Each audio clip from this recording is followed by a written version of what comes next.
Student ta' 14-il sena jinżamm mill-pulizija wara li ħebba ieħor Tamparu b'sikkina f'bitħa tal-iskola sekondarja ta' Santa Clara f'Pembroke. Il-vittma ddaħħal l-isptar Mater Dei u jinsab f'qagħda stabbli għal ġrieħi li sofra. Il-każ seħħ ftit qabel it-8 ta' filgħodu qabel il-ħin tal-iskola meta tfal kienu miġburin fil-bitħa. Mal-ġurnalisti barra l-iskola il-kellim mal-pulizija Brendan Pisani stqar li l-aggressjoni segwi argument li nqala bejn iż-żewġ studenti. Spjega li l-vittma u l-allegat aggressur it-tnejn jattendu fl-iskola huma Libjani u ilhom jgħixu Malta mindu kellhom 3 snin. Għal ukoll is-sikkina ġiet elevata minn fuq il-post. L-allegat aggressur l-istudent ieħor mill-ewwel twaqqaf mill-uffiċjali tal-iskola u qiegħed jiġi wkoll miżmu mill-pulizija biex ovvjament ikellmuh anke fil-preżenza tal-ġenituri, anke fil-preżenza ta' social workers. Fuq il-post preżenza wkoll uffiċjali mill-Victim Support Unit. Il-kelliem għall-pulizija appella l-kawtela billi mal-sitwazzjoni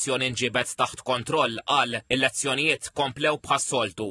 Il-post fejn seħħ l-inċident huwa iżolat mill-komplement tal-iskola u anke nappella wkoll anke l-ġenituri ta' tfal kollha li hawn fl-iskola illi kollox qiegħed taħt kontroll u l-istudenti kollha qegħdin għal lezzjonijiet allura m'hemmx għalfejn il-ġenituri anke jiġu jiġbru tfal mill-iskola. Dwar il-każ infetħet inkjesta mill-Maġistrat Filip Gallia Farrugia waqt li l-investigazzjonijiet tal-Pulizija għadhom għaddejjin biex fost l-oħrajn jiġi stabbilit il-bidu ta' dan l-argument. F'istqarrija aktar kmieni il-Union tal-Għalliema l-MUT qalet li qed issegwi l-każ. Irreaġixxiet anke l-Fakultà tal-Edukazzjoni fl-Università ta' Malta li f'istqarrija qalet li m'hemmx post tal-vjolenza fl-iskejjel. Is-sigurtà fl-iskejjel qalet titlob impenn koordinat u sistematiku u f'istqarrija separata il-Ministeru għall-Edukazzjoni qal li tmexxija tal-iskola qed tikkopera bi sħiħ mal-investigazzjonijiet tal-Pulizija.